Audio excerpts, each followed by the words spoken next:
Is your internet slow in Pakistan or the Middle East? YouTube buffering. Online gaming lagging. Zoom calls dropping. Don't worry, it's not just you.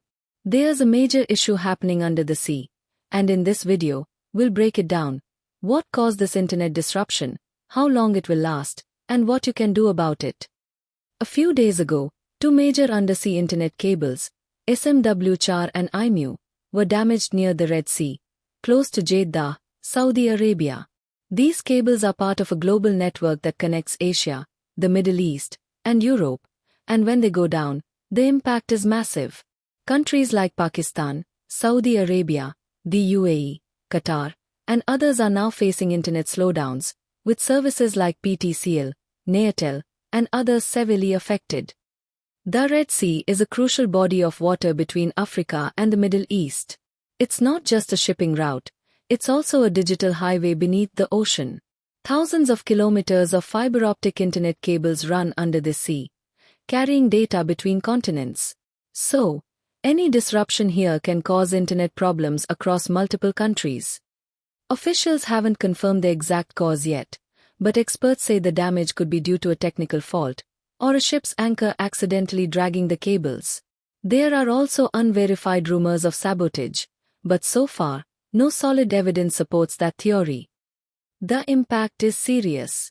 You'll notice websites loading slowly, YouTube and Netflix buffering, Zoom calls freezing or dropping, online games lagging badly. PTCL and other ISPs are rerouting traffic through alternate paths, but these are slower and more limited, especially during peak hours. The big question: when will it be fixed? Well, repairing an undersea cable isn't easy.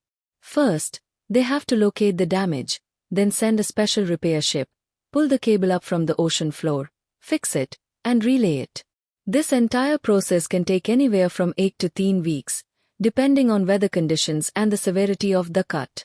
As of now, there's no official timeline announced. Here are some quick tips to survive this internet slowdown. Use lightweight websites and apps. Avoid large downloads or uploads. Try switching to mobile data if Wi-Fi is lagging. A VPN might help speed things up for certain services. Work during off-peak hours if possible. If you're affected by this slowdown, make sure to like and share this video, so more people can understand what's really going on. And let us know in the comments, which city are you in, and how bad is the internet speed there. Stay tuned for more updates. Thanks for watching, and take care.